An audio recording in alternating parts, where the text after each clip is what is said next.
David, let's expand on one of the underpinnings of your coaching practice. You noted in the performance management series the critical ability of managers at all levels to demonstrate humility in their leadership of people.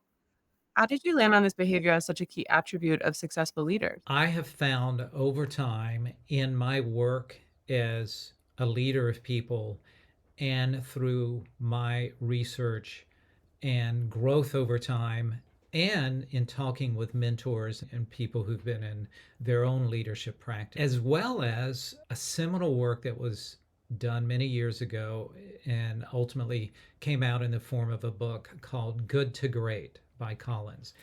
And in that book, Collins and his research team looked at the best performing companies of that time, performance based on stock value and how well they're doing with their revenue and how much of an impact they're having in their particular marketplace. All of these factors would define highly successful companies.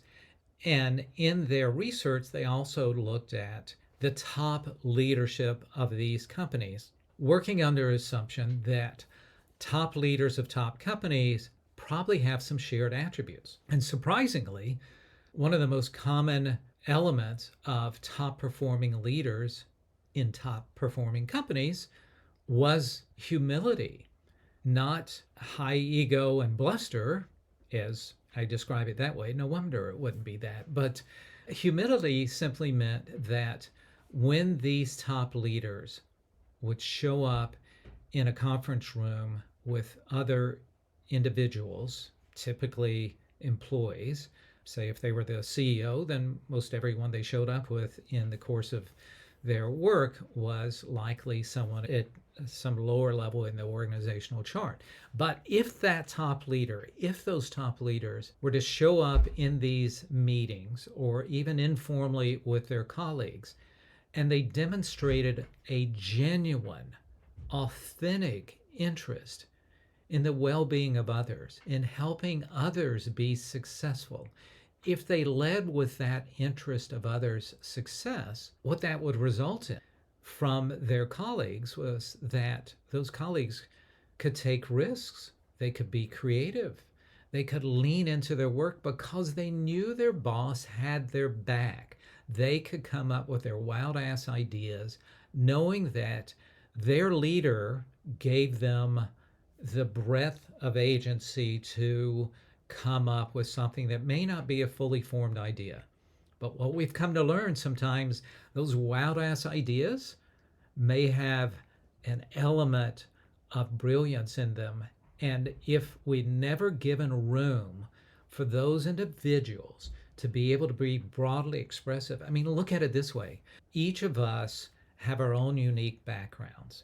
And that background is informed through relationships, culture, and other elements of who we ultimately are when we show up in the workplace.